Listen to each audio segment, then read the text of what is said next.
Hello, my dear students. Welcome to SK Physics Easy to Learn, Easy to Achieve. And this is your teacher Sohail Ahmed. So, my dear students, हम लोगों ने class 12 का dual nature of matter and radiation के बारे में already बहुत सारे discussion किए हैं. तो अभी इस डिस्कशन के पहले मैं आप सबको रिक्वेस्ट करता हूँ काइंडली पुराना वीडियोस को देखो और उसके बाद आके ये वीडियो देखो, तब अच्छे तरह से समझ में आएगा. तो ये चैप्टर देखते हैं, थोड़ा एक बार रिकैप देख लेते हैं कि हम लोगों ने क्या क्या डिस्कस किए थे. Dual nature of radiation and matter हमने डिस्कस किए थे कि डुअल मतलब दो नेचर होता है. किसका किसका दो नेचर? एक है रेडिएशन. रेडिएशन खुद एक वेव है और उसके साथ वो पार्टिकल भी है. ये हम डिस्कस कर चुके हैं प्रीवियस लेक्चर में कि रेडिएशन जो वेव के जैसे बिहेव करता है और उससे लेके हम लोगों ने बहुत सारे एक्सप्लेनेशन किए थे. वेव मान के हमने reflection, refraction, diffraction, polarisation, interference, ये सब हम वेव मान के एक्सप्लेन किए हैं. मतलब अगर लाइट को वेव मानेंगे, light is a radiation, so light को अगर वेव मानेंगे तो हम ये सब डिस्कस कर पाएंगे. बट कुछ चीज हम डिस्कस नहीं कर पाएंगे, जैसे photo electric effect, Compton effect, black body radiation. ये सब को एक्सप्लेन करने के लिए हमको पकड़ना होगा लाइट में पार्टिकल भी है. लाइट जो है उसमें छोटा छोटा पार्टिकल भी है. ये हमने डिस्कस किए थे. यहाँ पे हम लोगों ने डिस्कस किए थे जो मैटर है, लाइक कोई भी ऑब्जेक्ट, लाइक ब्लैक बोर्ड, चौक, मोबाइल, सब कुछ ही तो मैटर है. उस मैटर के चारों ओर भी एक वेव होता है. ये डी ब्रॉगली ने हम लोगों को पहले बोला था, लुईस डी ब्रॉगली. उसका प्रोनाउंसिएशन होता है लुईस डी ब्रॉय. प्रोनाउंसिएशन होता है लुईस डी ब्रॉय. तो अब अभी सोचोगे सर हम लोगों के चारों ओर वेव है तो वो विजुअलाइज या हम लोग फील क्यों नहीं कर पाते हैं?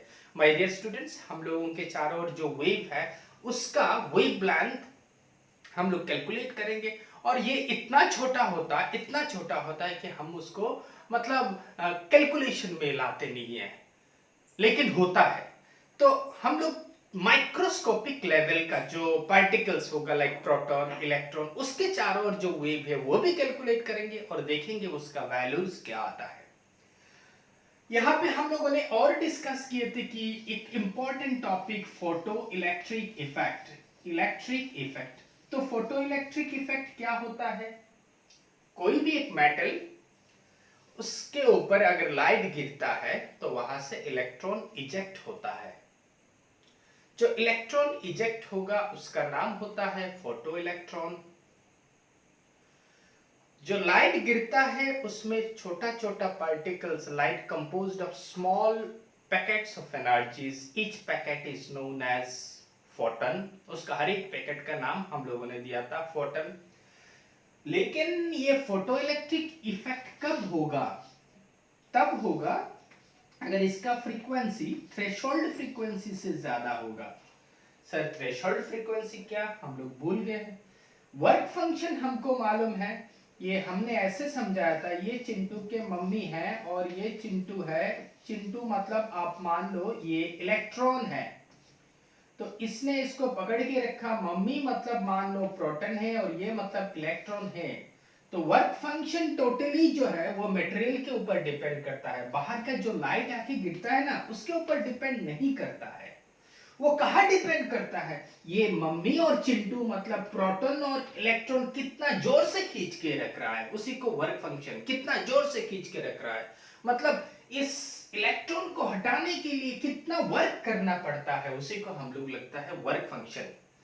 तो यहाँ पे हमने और एक चीज बोला था कि ये जो वर्क फंक्शन है, this work function depends on the material, do not depend on this. Incident radiation के ऊपर डिपेंड नहीं करता है. बार बार बोल रहा हूं, नहीं करता है. तो ये और किस चीज के ऊपर वर्क फंक्शन को हम लोग फाई जीरो से समझाते हैं या W0 से भी समझाते हैं. ये वर्क फंक्शन डिपेंड करता है मटेरियल के ऊपर और टेम्परेचर के ऊपर डिपेंड करता है, उसका सराउंडिंग का टेम्परेचर कैसे होगा इसी के ऊपर ये डिपेंड करता है। तो हम लोगों ने फोटो इलेक्ट्रिक इफेक्ट के बारे में पढ़े थे। हम लोगों ने और एक इंपॉर्टेंट जो इस चैप्टर का बोले थे कि लाइट का इंटेंसिटी, लाइट का इंटेंसिटी जो है वो डिपेंड करता है, उस इंटेंसिटी बढ़ेगा if intensity increases means brightness बढ़ेगा। ऐसे समझो बल्ब है उसका ब्राइटनेस बढ़ गया तो इंटेंसिटी बढ़ा, इंटेंसिटी बढ़ा मतलब नंबर ऑफ फोटन बढ़ेगा, नंबर ऑफ फोटन PHOTON, और जितना ज्यादा नंबर ऑफ फोटन बढ़ेगा ना उतना ही ज्यादा इलेक्ट्रॉन निकलेगा। क्यों? क्योंकि एक फोटन उस एक इलेक्ट्रॉन को बाहर निकलता है, एक फोटन एक इलेक्ट्रॉन को बाहर निकलता है, तो 20 फोटन होगा तो 20 इलेक्ट्रॉन आएगा, 30 फोटन होगा तो 30 इलेक्ट्रॉन आएगा। ऐसे जितना ज्यादा नंबर ऑफ फोटन होगा उतना ही ज्यादा नंबर ऑफ इलेक्ट्रॉन होगा, उतना ही ज्यादा करंट होगा। मतलब ये हुआ कि नंबर ऑफ फोटन अगर बढ़ेगा तो हमने बोला था इलेक्ट्रॉन का नंबर भी बढ़ेगा और करंट I भी बढ़ेगा। थस इंटेंसिटी हम लोगों ने बोला था कि इंटेंसिटी करंट एक दूसरे के साथ डायरेक्टली रिलेटेड है, जितना ज्यादा ब्राइटनेस होगा उतना ही ज्यादा करंट होगा। और एक चीज है, ये जो फोटन है उसका एनर्जी है, इस एनर्जी क्या होता है, ये एनर्जी अगर बढ़ेगा तो इलेक्ट्रॉन एनर्जी ज्यादा लेके निकलेगा, ये आपका इलेक्ट्रॉन है ज्यादा एनर्जी लेके निकलेगा, और ज्यादा एनर्जी निकलेगा मतलब उसका काइनेटिक एनर्जी ज्यादा है, मोशन पे है इसीलिए तो काइनेटिक एनर्जी हम लोग बोल रहे हैं। कोई भी ऑब्जेक्ट मोशन पे होता है तो जो एनर्जी होता है उसको हम लोग बोलते हैं काइनेटिक एनर्जी। तो इसका काइनेटिक एनर्जी ज्यादा होगा तो इसको स्टॉप करने के लिए, इसको रुकवाने के लिए हमको यहां से ज्यादा वोल्टेज लगाना होगा और ये नेगेटिव वोल्टेज लगाना होगा इस प्लेट पे। हमने यहाँ पे और एक प्लेट दिया था, आपको शायद याद है, अगर याद नहीं है तो आप लोग काइंडली एक बार जाके देख लो उसको, वीडियो को, तो अच्छी तरह से समझ में आएगा। तो ये इलेक्ट्रॉन को रुकवाने के लिए मुझे जितना वर्क करना पड़ेगा बाय दिस पोटेंशियल, तो हमको मालूम है पोटेंशियल का वर्क डन होता है W equal to charge into potential, charge होता है E इंटू V। तो यहां से हम लोगों ने एक फॉर्मूला निकाला था हाफ mv स्क्वायर, और यहाँ पे मैक्सिमम वेलोसिटी इलेक्ट्रॉन निकलेगा लेके is equal to EV nought. तो ये हम लोगों ने फॉर्मूला डिराइव्ड भी किए थे कि half mv square equal to EV nought. तो यहाँ पे फोटो इलेक्ट्रिक इफेक्ट के बारे में हम लोगों ने और laws of photoelectric effect देखे थे। अच्छा, यहाँ पे इंटेंसिटी का बात, मैं फ्रीक्वेंसी का बात बोल दिया कि फ्रीक्वेंसी अगर आप बढ़ाओगे तो एनर्जी बढ़ेगा, एनर्जी बढ़ेगा तो स्टॉपिंग पोटेंशियल भी ज्यादा होगा। ये हमने बोला था यहाँ पे आपको कि कोई भी फोटन का या लाइट का फ्रीक्वेंसी आप बढ़ा दोगे तो एनर्जी बढ़ा रहे हो, एनर्जी बढ़ा रहे हो तो उसका काइनेटिक एनर्जी फोटो इलेक्ट्रॉन का बढ़ेगा, और उसी इलेक्ट्रॉन को स्टॉप करने के लिए, रुकवाने के लिए आपको ज्यादा एनर्जी देना पड़ेगा बाय दिस बैटरी, तो स्टॉपिंग पोटेंशियल भी ज्यादा होगा। और हम लोगों ने डिस्कस किए थे कि laws of photoelectric effect, तो हम लोगों ने पहले बोले थे कि photoelectric effect is an instantaneous process, मतलब जब भी लाइट गिरेगा तब भी इलेक्ट्रॉन निकल जाता है। और कितना टाइम लेता है, 10 to the power -9 second, I think 10 to the power -9 second लेता है। आप जब भी लाइट गिरेगा तब भी इलेक्ट्रॉन निकल जाएगा। और यहाँ पे हम लोगों ने देखे थे कि इंटेंसिटी अगर बढ़ेगा, INTENSITY, इंटेंसिटी अगर बढ़ेगा तो इंटेंसिटी डिपेंड्स ऑन, हम लोगों ने देखा था इंटेंसिटी या करंट डिपेंड्स ऑन इंटेंसिटी, एक ही बात है, करंट डिपेंड्स ऑन इंटेंसिटी। कौन सा current? Photo electric current. Foton जिस इलेक्ट्रॉन को इजेक्ट करेगा उसका नाम होता है फोटो इलेक्ट्रॉन, और उसी इलेक्ट्रॉन से जो करंट मिलेगा ये होता है फोटो करंट। तो ये जो करंट डिपेंड्स किसके ऊपर? इंटेंसिटी के ऊपर। और किसके ऊपर डिपेंड नहीं करता है? करंट डिपेंड्स नहीं करता है फ्रीक्वेंसी के ऊपर। यह हमने यहां पढ़ा था। और हमने यहाँ पे देखा था कि काइनेटिक एनर्जी और स्टॉपिंग पोटेंशियल किसके ऊपर डिपेंड करता है? स्टॉपिंग पोटेंशियल सर डिपेंड करता है फ्रीक्वेंसी के ऊपर। अब काइनेटिक एनर्जी बोलो, इलेक्ट्रॉन जो एनर्जी लेके आ रहा है, या स्टॉपिंग पोटेंशियल, क्योंकि जितना ज्यादा एनर्जी दोगे इलेक्ट्रॉन को उतना ही ज्यादा वर्क डन करना पड़ेगा बाय द बैटरी, मतलब स्टॉपिंग पोटेंशियल भी उतना ज्यादा होगा, मतलब एक दूसरे का डायरेक्टली रिलेटेड है। तो यहाँ पे फ्रीक्वेंसी के ऊपर, लेकिन किसके ऊपर डिपेंड नहीं करता? इंटेंसिटी के ऊपर सर डिपेंड नहीं करता, ये इंटेंसिटी के ऊपर डिपेंड नहीं करता। और हमने एक पॉइंट पढ़े थे लॉज ऑफ फोटोइलेक्ट्रिक इफेक्ट में कि थ्रेशोल्ड फ्रीक्वेंसी, आप फोटोइलेक्ट्रिक इफेक्ट में यहां से इलेक्ट्रॉन को निकालने के लिए कुछ वर्क करना पड़ेगा, वर्क फंक्शन। तो आपका वर्क फंक्शन अगर छोटा है, वर्क फंक्शन अगर छोटा है और एनर्जी जो दिए हो वो अगर ज्यादा है तो इलेक्ट्रॉन निकलेगा। अगर तुमने जो एनर्जी दिए हो h न्यू वो अगर छोटा है वर्क फंक्शन से तो इलेक्ट्रॉन निकलेगा ही नहीं। समझ में आ रहा है ना बात? तो थ्रेशोल्ड फ्रीक्वेंसी मतलब क्या होता है? वर्क फंक्शन को हम लोग WH न्यू नॉट लिख सकते हैं, ये भी एनर्जी है, work function is a form of energy. तो ये जो फ्रीक्वेंसी है, जितना फ्रीक्वेंसी आपको देना पड़ेगा उससे नीचे दोगे तो इलेक्ट्रॉन इजेक्ट नहीं होगा, उससे ऊपर दोगे तो इलेक्ट्रॉन इजेक्ट होगा, या उसका बराबर दोगे फ्रीक्वेंसी तब इलेक्ट्रॉन इजेक्ट होगा। तो उसी का नाम हम लोगों ने बोला था कि थ्रेशोल्ड फ्रीक्वेंसी। तो ये हम लोगों को रिकैप हम लोगों ने पढ़ लिया, और उसके बाद और भी एक चीज पढ़े थे, आइंस्टाइन फोटोइलेक्ट्रिक इक्वेशन। तो आइंस्टाइन फोटोइलेक्ट्रिक इक्वेशन क्या था? Half M B maximum square is equal to H nu minus work function, ये हम लोगों ने पढ़ा था।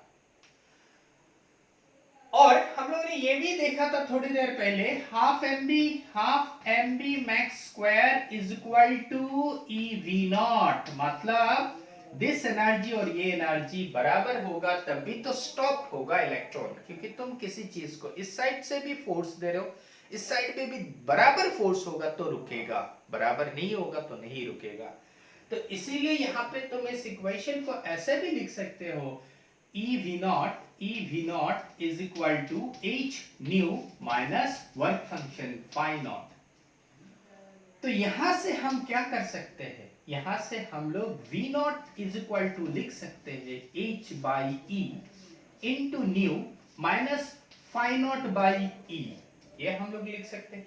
तो यहां पे देखो, स्टॉपिंग पोटेंशियल और फ्रीक्वेंसी का एक ग्राफ बनाओगे तो ये ग्राफ किसका बराबर होगा? y equal to mx plus c।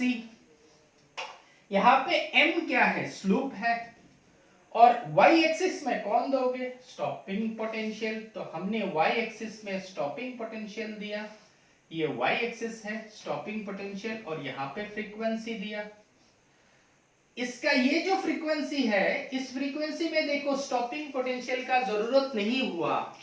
क्यों? कब जरूरत नहीं होगा? क्योंकि इलेक्ट्रॉन निकला ही नहीं निकलेगा तो किसको तुम स्टॉप करोगे? इसीलिए स्टॉपिंग पोटेंशियल का जरूरत नहीं है, और ये फ्रीक्वेंसी का नाम हमने दिया थ्रेशोल्ड फ्रीक्वेंसी।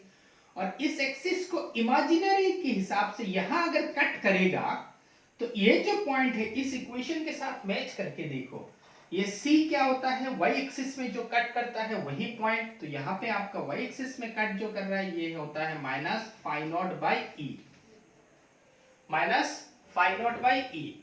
और यहां से देखो इस ग्राफ का जो स्लोप है, ये स्लोप मान लो यहां तुमने स्लोप निकाला, तो ये change in potential by change in frequency दिखाई दे रहा है ना? हाँ, change in potential by change in frequency. तो यहां से तुम क्या निकाल सकते हो? यहां से प्लैंक्स कांस्टेंट का वैल्यू निकाल सकते हो। क्या निकाल सकते हो? Planck's constant. तो इसका हेडिंग क्या होगा? Calculation of Planck's constant, Planck's constant. तो प्लैंक्स कांस्टेंट का कैलकुलेशन किसने किया था? तो ये साइंटिस्ट का नाम है मिलिकन। इन्होंने क्या किया था? इन्होंने आइंस्टाइन का इक्वेशन रॉन्ग प्रूफ करने के लिए उन्होंने ये डिटेल्स एक्सपेरिमेंट किए थे कि हमने यहां से h का वैल्यू निकालेंगे और वर्क फंक्शन फाई नॉट का वैल्यू निकालेंगे। दोनों वैल्यू अगर ऑलरेडी कैलकुलेटेड वैल्यू के साथ मैच हो गया तो बोलेंगे आइंस्टाइन इक्वेशन राइट है। ये मिलिकन ने बोला था। अगर नहीं मैच होता है तो बोलेंगे आइंस्टाइन इक्वेशन गलत है। ये प्रूफ करने के लिए उन्होंने ये सब इक्वेशन जो मैं पहले किया था ना, v nought equal to h nu by this h by e into nu minus phi nought by e, ऐसे करके उन्होंने यहाँ पे स्लोप निकाला था। क्योंकि देखो आपका ये m जो स्लोप होता है ना, this SLOPE slope is equal to nothing but h by e is nothing but इसका स्लोप कितना है? Change in v nought by change in nu. तो यहां से देखो इसका स्लोप का इस इक्वेशन से तुम क्या निकाल सकते हो? h का वैल्यू निकाल सकते हो, h equal to change in potential by change in nu into e। और इन दोनों का वैल्यू तो तुम ग्राफ से निकाल दोगे। मतलब उन्होंने ग्राफ से इन दोनों का वैल्यू निकाला था, वैल्यू निकाल के e के साथ मल्टीप्लाई किया और देखा h का जो वैल्यू आता है वो 6.626 into 10 to the power -34 joule second. मतलब ऑलरेडी जो कैलकुलेटेड वैल्यू है उसके साथ मैच हुआ है। तो मिलिकन ने बोला नहीं, आइंस्टाइन ने जो बोला है ये सही है, आइंस्टाइन इक्वेशन राइट है। लेकिन पहले उन्होंने बोला था कि मैं wrong proof, in order to prove that Einstein equation is wrong, तो उन्होंने ये सब एक्सपेरिमेंट किया था। अच्छा, यहां से हम फाई का वैल्यू निकाल सकते, देखो यहां से phi by E equal to Y intercept जिस पॉइंट पे होगा इस पॉइंट का इतना वैल्यू होगा। मान लो इस पॉइंट का वैल्यू वी नॉट या 1, वी नॉट 1, हमने ऐसे ही एग्जांपल लिया है, इसका वैल्यू वी नॉट 1 आया है। तो यहां से फाई का वैल्यू हम लोग निकाल सकते हैं, phi equal to E into V nought into 1। So work function का वैल्यू उन्होंने निकाला था उस मटेरियल का और देखा वर्क फंक्शन भी मैच हो रहा है। वर्क फंक्शन ऑलरेडी जो कैलकुलेटेड वर्क फंक्शन है उसके साथ मैच हो रहा है। तो ये था कैलकुलेशन ऑफ प्लैंक्स कांस्टेंट। किसने किया था? बोलो, मिलिकन ने। क्यों किया था? पहले in order to prove that Einstein's equation is wrong, उन्होंने ये कैलकुलेशन किया था, लेकिन बाद में देखा नहीं आइंस्टाइन ने जो दिया है वह सही है। अच्छा, इसके बाद अभी हम लोग फोटन के बारे में देखेंगे। फोटन का कैरेक्टरिस्टिक क्या होता है? फोटन, तो यहां पे देखो फोटन क्या होता है। जब रेडिएशन मैटर के साथ इंटरेक्ट करता है तो हम लोगों ने माना है कि radiation is made up of small packets of energies and each packet is known as photon। तो रेडिएशन जो आ रहा है वो मैटर के साथ इंटरेक्ट किया, करने के बाद हम लोगों ने माना कि इस पार्टिकल यहाँ पे जो वेव आ रहा है उसमें स्मॉल स्मॉल पार्टिकल है और एक पार्टिकल का नाम फोटन है। तो ये हमारा पहला स्टेटमेंट हो गया। Between the radiation and with the particles, it is supposed that or it is considered that the radiations are composed of small packets of energies and each packets are known as photon। ठीक है, यहाँ पे एक एक Foton का energy calculate किया था और ये एनर्जी आइंस्टाइन ने एनर्जी का कैलकुलेशन में बोला था कि एक एक फोटन का एनर्जी होता है E equal to H nu. My dear student, और यहाँ पे उन्होंने और एक डिटेल्स एक्सप्लेनेशन करके बोला था कि जो मोमेंटम होता है, किसका मोमेंटम? फोटन का मोमेंटम क्या होता है? H nu by C. Sir ये कैसे आया एच न्यू बाई सी? तो यहाँ पे हम लिख सकते हैं E equal to mc square, Einstein mass energy relation. यहां से देखो E equal to M C, मुझे एम सी चाहिए क्योंकि पी लाना है। और यहाँ पे अच्छा, यहाँ पे और एक चीज हम लोग यहाँ पे इसको ऐसे भी लिख सकते हैं, E equal to M C square और E equal to H nu. तो हम यहाँ पे क्या बोलेंगे, H nu equal to M C square, और हम लोग बोलेंगे M C equal to H nu by C. M C मतलब मास इनटू वेलोसिटी, तो मोमेंटम हुआ, so momentum equal to H nu by C. यहाँ पे तो हमने क्या बोला कि फोटन है और उस फोटन का एनर्जी होता है E equal to H nu और मोमेंटम होता है P equal to H nu by C. Number 3 हम लोग ये बोल सकते हैं कि इसका एनर्जी जो है, energy depends on the frequency. Energy बोलो या मोमेंटम बोलो, दोनों किसके ऊपर डिपेंड करता है, फ्रीक्वेंसी के ऊपर डिपेंड करता है। और किसके ऊपर डिपेंड नहीं करता, एनर्जी इंटेंसिटी के ऊपर डिपेंड नहीं करता। तो यहाँ पे हम लोग थर्ड इक्वेशन, थर्ड पॉइंट ये लिख सकते हैं फोटन के बारे में। फोर्थ पॉइंट, यहाँ पे जो फोटन का जो कोल्यूशन होता है ना विद द इलेक्ट्रॉन, वहां पे जो एनर्जी है एंड मोमेंटम है, दोनों कंजर्व्ड रहता है। उसका मतलब कोल्यूशन के पहले जो एनर्जी होगा और उसके बाद जो एनर्जी होगा वो बराबर होना चाहिए। सो यहाँ पे E1 और E initial should be equal to E final और momentum initial equal to momentum final. तो यहाँ पे हम लोग 4 पॉइंट बोल सकते हैं। उसके बाद इस फोटन का नंबर 5, फोटन का जो मास होता है, रेस्ट मास फोटन का 0 होता है। रेस्ट मास कितना होता है, 0। और नंबर 6, ये इलेक्ट्रिकली न्यूट्रल होता है। इलेक्ट्रिकली न्यूट्रल मतलब इस फोटन अगर इलेक्ट्रिक फील्ड या मैग्नेटिक फील्ड में पास होगा तो डिफ्लेक्ट नहीं करता, मतलब ये न्यूट्रल है। अगर प्लस होता तो आइदर नेगेटिव की ओर भागता, माइनस होता तो पॉजिटिव की ओर भागता। तो ये इलेक्ट्रिकली न्यूट्रल है।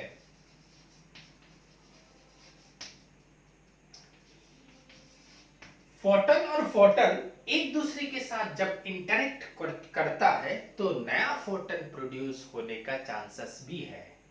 So whenever Foton interact, Foton interact, new photon may produce।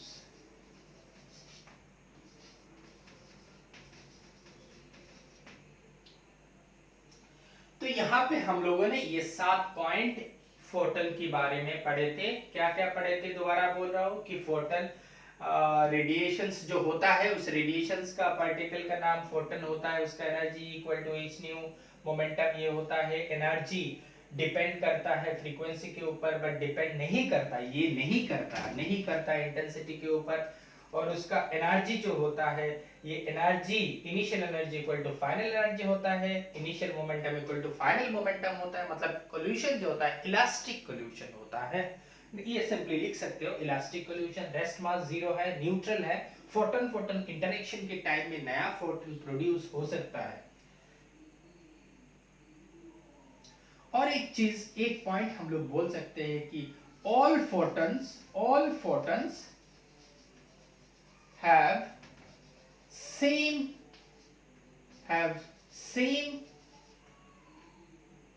energy। मतलब मैंने ये बोला कि यहाँ पे जितना भी same energy and same momentum, मतलब यहाँ पे जो फोटन हर एक का एनर्जी जो होता है ना, सभी का एनर्जी बराबर होता है, मोमेंटम भी सभी बराबर होता है। क्यों? क्योंकि मोमेंटम देखो ना किसके ऊपर डिपेंड करता है, इसके ऊपर डिपेंड कर रहा है, फ्रीक्वेंसी के ऊपर। फ्रीक्वेंसी अगर सेम दिए हो तो उन्हें तो सभी फोटॉन्स का एनर्जी भी सेम होगा। तो ये हम लोगों ने फोटॉन के बारे में पढ़े हैं। अभी यहाँ से एक्सरसाइज में आपका एनसीईआरटी का एक्सरसाइज नहीं, एग्जाम्पल में 11.1 ये आपका होमवर्क है, मैं थोड़ा डिस्कस कर दूंगा। 11.1, 11.2, 11.3 ये सब करके मुझे दोगे, ठीक है। यहाँ पे 11.1 में क्या निकालना है, कुछ नहीं निकालना है, हमको मालूम है E equal to H nu, और यहाँ से H का वैल्यू पुट करो, न्यू का वैल्यू पुट करो जो गिवन होगा, और उससे एनर्जी का वैल्यू पुट करो। और एक चीज याद रखना होगा, 1 electron volt equal to 1.6 into 10 to the power minus 19, ये हम सबको मालूम है सर, ठीक है। मतलब इलेक्ट्रॉन वोल्ट को कन्वर्ट करना है तो मल्टीप्लाई करना होगा, अगर जूल को इलेक्ट्रॉन वोल्ट पे लेना है तो डिवाइड करना होगा। किससे डिवाइड करना होगा? 1.6 into 10 to the power minus 19 से, ठीक है। तो यहाँ पे पहला क्वेश्चन ये था, और सेकंड क्वेश्चन जो इस एग्जांपल 11.1 पे है, वहां पे आपको power P equal to number of photon into energy of photon, ये फॉर्मूला से हमको नंबर ऑफ फोटन मिल सकता है, where P equal to power n is equal to number of photon और E equal to energy of photon, energy of photon तो h new होता है। तो यहां से हम लोग निकाल सकते हैं कि नंबर दिया है कि कितना नंबर ऑफ फोटन होगा, अगर पावर टोटल पावर गिवन है तो हम यहाँ पे number of photon n equal to power by e हम ये निकाल सकते हैं, और ये निकाल के मुझे होमवर्क करके दोगे, ठीक है। ये एग्जांपल 11.1 11.2 में वर्क फंक्शन के बारे में पूछा था, work function h new not. तो इस वर्क फंक्शन अगर गिवन है तो यहाँ पे हम न्यू नॉट निकाल सकते हैं, वर्क फंक्शन का वैल्यू। लेकिन याद रखना होगा, इलेक्ट्रॉन वोल्ट में है तो सभी इलेक्ट्रॉन वोल्ट में होना चाहिए, अगर जूल में है तो सभी जूल में होना चाहिए। तो वर्क फंक्शन बाय h, तो यहां से हम फ्रीक्वेंसी निकाल सकते हैं। और एक इक्वेशन वहां पे था E V not is equal to h nu minus 5 nought, तो E V nought equal to, यहाँ पे स्टॉपिंग पोटेंशियल गिवन है समथिंग 0.6 वोल्ट, आई थिंक, हाँ 0.60 वोल्ट। ये V नॉट जो है उसका वैल्यू गिवन है, और लेम्डा निकालने के लिए बोला है हमको, लेम्डा निकालने के लिए। तो यहाँ पे h nu equal to c by lambda, हमको मालूम है v इक्वल टू, सर मालूम है v equal to nu into lambda, v velocity equal to nu into lambda, ये हमको बहुत पहले से फर्स्ट ईयर से मालूम है।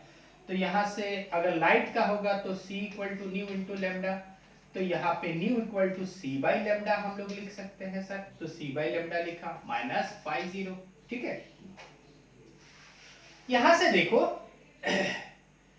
इस इक्वेशन से मुझे h c बाई लेम्डा, और ये इसको इस साइड में लेके आएंगे तो e v not plus five not, इसका v नॉट का वैल्यू गिवन है, इसके साथ इलेक्ट्रॉन वोल्ट हो जाएगा, तो v नॉट का value 0.60 electron volt plus 5 work function, यहां से हमको जो गिवन है लाइक 2.14 आई थिंक, देख लेना 2.14 है, इलेक्ट्रॉन वोल्ट में ये भी है, is equal to hc by lambda. तो यहाँ पे लेम्डा मुझे निकालना है, तो लेम्डा को मैं ऐसे इस साइड में लेके आऊंगा तो होगा क्या, hc बाई दिस, इसको आप अगर ऐड करोगे तो कितना होता है 4, और यहाँ पे कितना होता है 7, और यहाँ पे 2.74, और यहाँ पे ये इलेक्ट्रॉन वोल्ट पे है। इस दोनों को मल्टीप्लाई करोगे ना, ये दोनों को मल्टीप्लाई करोगे तो डायरेक्टली याद रख दो, कुछ चीज याद रखना हो। 3 में क्या दिए हैं, 11.3 में बोला है कि लेम्डा गिवन है हर एक डिफरेंट कलर का, और ये इसका वैल्यू 390 नैनोमीटर है। सो लेम्डा का वैल्यू गिवन है और आपको निकालना है एनर्जी। सो मतलब जो लाइट आके गिर रहा है उस लाइट का वेवलेंथ गिवन है, तो उसका एनर्जी निकालो, तो formula E equal to h nu मतलब c बाई आपका लेम्डा। तो यहाँ पे आप लेम्डा का वैल्यू पुट करोगे और इसका वैल्यू पुट करोगे, तो आपको यहाँ पे hc का वैल्यू हम लोगों ने कितना 1989 into 10 to the power minus 25 पहले बोला था क्या, मैंने नहीं बोला है तो काइंडली वहां पे ये लिख लेना, 1.898 into 10 to the minus 25 divided by wavelength कितना है, नैनोमीटर में है 390 इंटू ये एसआई यूनिट में है into 10 to the minus 9 metre, ये जूल मीटर में होगा, जूल मीटर। ठीक है, तो इसको कैलकुलेट करोगे तो तुम एनर्जी का एक वैल्यू मिलेगा, तुमको कुछ इलेक्ट्रॉन वोल्ट पे एनर्जी का वैल्यू मिलेगा। मान लो उसका एनर्जी जो आता है x, मान लो x, ये एनर्जी किसका है, लाइट का है। ये एनर्जी अगर वर्क फंक्शन से ज्यादा है तो हम लोग उससे फोटो इलेक्ट्रिक इफेक्ट पॉसिबल है। कौन सा एनर्जी, जो लाइट एनर्जी दे रहा है ना माय डियर स्टूडेंट, जो लाइट एनर्जी दे रहा है, this energy should be greater than the work function. और वर्क फंक्शन का हम लोगों को यहाँ पे याद रखना होगा, इसका कितना है 1.14 इलेक्ट्रॉन वोल्ट, सीसियम, उसके बाद पोटेशियम, उसका कितना है 2.30 इलेक्ट्रॉन वोल्ट, उसके बाद सोडियम है, सोडियम का कितना है 2.75 इलेक्ट्रॉन वोल्ट, और उसके बाद आपका कैल्शियम है। मतलब ये तीन चारों को आपको याद रखना होगा। तो यहां से जो यहां से एनर्जी निकलेगा, if this energy is greater than the work function, जिस मटेरियल का वर्क फंक्शन से बड़ा होगा उसी मटेरियल से हम लोग फोटो इलेक्ट्रिक इफेक्ट पॉसिबल हो सकता है। ठीक है, तो मैंने क्या बोला, जो एनर्जी यहां से कैलकुलेट करके आएगा, if this energy is greater then calcium का, जो सीसियम का, तो इससे हम लोग मटेरियल, इस मटेरियल से फोटो इलेक्ट्रिक इफेक्ट पॉसिबल है। इससे भी अगर बड़ा है तो पॉसिबल है, इससे भी अगर बड़ा है तो पॉसिबल है, इससे छोटा है तो पॉसिबल नहीं है। तो इसी तरह हर एक कलर का हम लोग एनर्जी निकालेंगे, हर एक कलर के लिए एनर्जी कितना होगा वो निकालेंगे, और उसके बाद देखेंगे उसी एनर्जी, जो सप्लाइड एनर्जी है, if this energy is greater than the work function of the material, then उसी मटेरियल से हम लोग फोटो इलेक्ट्रिक इफेक्ट पॉसिबल है। तो ये आपका एग्जांपल जो है उसको हमने एक्सप्लेन किया। और एक चीज यहां पे देख लेते हैं कि इतना देर से हम लोगों ने पार्टिकल का, इतना देर से हम लोगों ने जो रेडिएशन है उसका दो प्रॉपर्टी एक्सप्लेन किया था, एक है वेव नेचर और रेडिएशन का, और दूसरा पार्टिकल नेचर। और पार्टिकल नेचर से हम लोगों ने फोटो इलेक्ट्रिक इफेक्ट एक्सप्लेन किया। कॉम्पटन इफेक्ट और ब्लैक बॉडी रेडिएशन ये आप लोगों का सिलेबस में नहीं है, तो हम लोग इसको बाद में पढ़ेंगे, बाद में मतलब हायर स्टडी जब करोगे तब पढ़ोगे। अभी देखते हैं कि मैटर जो होता है, उस मैटर का पार्टिकल नेचर, सॉरी मैटर का वेव नेचर देखेंगे, wave nature. So wave nature of matter, wave nature of matter. So matter मतलब कोई भी एक पार्टिकल है, उसके चारों ओर एक वेव है, वो हम लोग अभी देखेंगे, wave nature of matter. Matter तो खुद पार्टिकल है, तो उसका वेव नेचर के बारे में पढ़ेंगे। तो देखो यहां पे लुइस विक्टर डी ब्रॉगली, असल में इसका प्रोनाउंसिएशन डी ब्रॉगली नहीं, डी व्रॉय। तो लुइस विक्टर डी व्रॉय, उन्होंने क्या बोला था कि देखो अगर दो भाई है, दो टू ब्रदर्स है, दोनों एक ही फैमिली से बिलोंग करता है, इसका जो कैरेक्टर है, इसका कुछ कैरेक्टर के साथ मैच होता है, तो ऑब्वियसली हम एक ही फैमिली का है, तो इसका भी कुछ कैरेक्टर इसके साथ मैच होगा। असल में मैं ये बोलना चाहता हूं कि लुइस डी ब्रॉगली ने बोला कि सिमेट्री का अगर बात करोगे तो जो वेव है उसको आप लोगों ने पार्टिकल बोला, तो मैं जो पार्टिकल है उसके चारों ओर भी वेव है, ये हम क्यों नहीं बोल सकते, उन्होंने ये बोला था। तो उनका हिसाब से उन्होंने इस वेव का एक वेवलेंथ का इक्वेशन दिया था, वो वेवलेंथ था lambda equal to h by M B, mass into velocity या h बाई पी। इसका डेरिवेशन हम लोग अगर देखेंगे तो प्रूफ,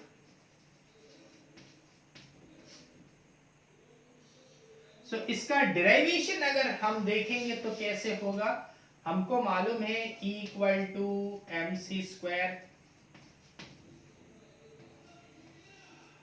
और हमको ये भी मालूम है H nu, E equal to H nu तो एम सी स्क्वायर।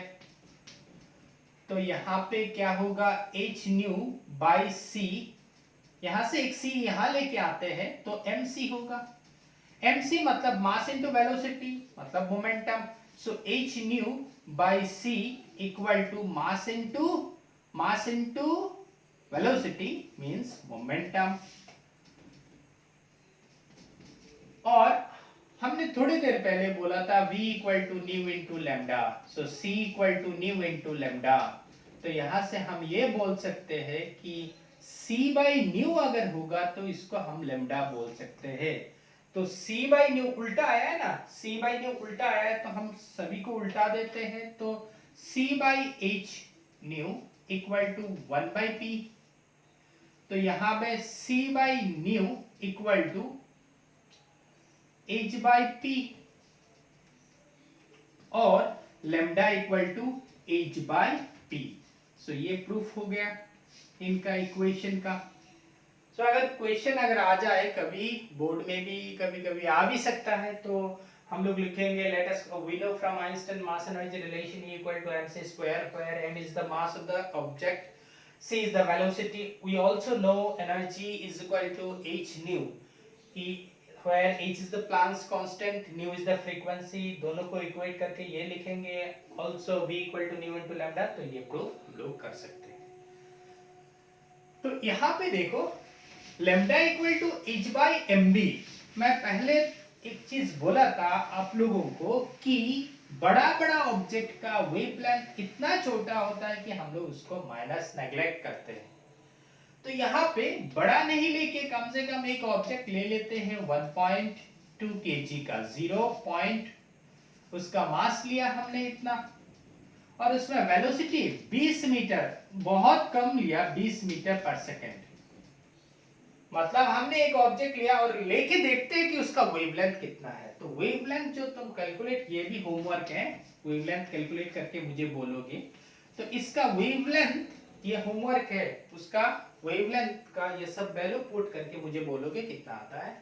तो ये वेवलेंथ का वैल्यू देखा गया 10 टू द पावर माइनस 34 के आसपास आता है, 34 मीटर। देखो इतना छोटा आता है इसका वेवलेंथ, तो हम इसको नेग्लेक्ट करते हैं। उतना बड़ा भी ऑब्जेक्ट नहीं लिया, मैक्रोस्कोपिक ऑब्जेक्ट, बहुत बड़ा ऑब्जेक्ट जैसे तुम्हारा और मेरा साइज का भी तो नहीं लिया है, 0.1 kg का लिए है और वेलोसिटी भी बहुत कम दिए है। तो हम लोगों ने देखा जो वेवलेंथ आता है बहुत छोटा होता है, इसीलिए हम लोग बोलते हैं बड़ा बड़ा ऑब्जेक्ट के चारों ओर जो वेव होता है वो बहुत छोटा होता है, नेग्लिजिबल होता है। तो यहां से हम लोगों ने ये कैलकुलेट किया और देखा हेवी ऑब्जेक्ट के लिए, मैक्रोस्कोपिक ऑब्जेक्ट के लिए वेवलेंथ बहुत कम आता है, नेग्लिजिबल है, हम लोग काउंट नहीं करते। अभी देखते हैं कि माइक्रोस्कोपिक के लिए क्या आता है। यहां से एक चीज देखो, हमको मालूम है एनर्जी, काइनेटिक एनर्जी, एक चीज यहां पे देखो, kinetic energy equal to half m b square, ये हमको मालूम है। और kinetic energy k equal to half m square b square अगर बना देंगे तो नीचे और एक m से डिवाइड देंगे, तो मैंने जो लिखा था वो कैंसिल हो जाएगा, m के साथ स्क्वायर के साथ ये कैंसिल, तो आपको रहेगा खाली mb स्क्वायर। तो यहाँ पे काइनेटिक एनर्जी k का वैल्यू हाफ और mb मतलब p, m square v square मतलब p square, so p square by twice m। तो हम लोग काइनेटिक एनर्जी का एक फॉर्मूला मिला, डायरेक्टली इसको कभी कभी यूज कर सकते हो for numerical. Kinetic energy k equal to p square by twice m। तो यहां पे P इक्वल टू क्या होगा, मोमेंटम P इक्वल टू क्या होगा, root over twice m into kinetic energy. इसको यहां बैठाएंगे तो लेमडा इक्वल टू क्या वैल्यू आएगा, lambda equal to h by root over twice m into kinetic energy. और हम लोगों को ये मालूम है कि kinetic energy equal to ev होता है, तो यहाँ पे k के जगह ev बैठाओगे तो लेमडा इक्वल टू क्या आएगा, h by root over twice m charge into potential. v क्या है, पोटेंशियल है। तो यहाँ पे इलेक्ट्रॉन के बारे में अगर बोलेंगे तो H प्लैंक्स कांस्टेंट, उसका वैल्यू हम लोगों को मालूम है 6.63 इंटू 10 टू द माइनस 34, ये पुट करेंगे। मास ऑफ इलेक्ट्रॉन पुट करेंगे, चार्ज ऑफ इलेक्ट्रॉन ये भी मालूम है, पुट करेंगे तो हमको जो वैल्यू आता है लैम्डा इक्वल टू, ये याद रखना होगा क्योंकि इसको मुझे चाहिए डिवीजन एंड जर्मर एक्सपेरिमेंट जब समझाएंगे तब इसका जरूरत होगा। तो लैम्डा इक्वल टू हमको जो आता है 1.22 divided by root B nanometer. तो यहां पे ये वेवलेंथ लैम्डा का value 1.22 nanometer by root V. V क्या है, पोटेंशियल है। तो कोई भी एक चार्ज पार्टिकल का अगर पोटेंशियल मान लो 120 पोटेंशियल हम लोगों ने दिया, 120 volt potential V equal to this volt, इसको अगर यहाँ पुट करेंगे तो लैम्डा का वैल्यू मिल जाएगा। और जो कैलकुलेट करके देखा गया है उस लैम्डा का वैल्यू मतलब इतना छोटा नहीं आता है, समथिंग अगर 120 दोगे तो यहाँ पे समथिंग कितना आता है 0.12, कुछ कैलकुलेट करके देख लो तुम लैम्डा का वैल्यू कितना आता है। ये भी होमवर्क है कि यहाँ पे V का वैल्यू अगर 120 बैठाएंगे तो यहाँ पे वेवलेंथ लैम्डा कितना नैनोमीटर आएगा, समथिंग 0.122 कुछ नैनोमीटर में आएगा। तो उसका मतलब ये है कि इतना छोटा नहीं है। तो हम लोग बोल सकते हैं कि डिब्रोग्लीज और de Broglie's wavelengths are appreciable in case of subatomic particles, in case of microscopic particles, but it is not appreciable or it can be neglected in case of macroscopic object. So आज के लिए बस हम लोग इतना ही पढ़ेंगे और थैंक यू वेरी मच। मजे से फिजिक्स को सीखो और मुझे होमवर्क करके दो।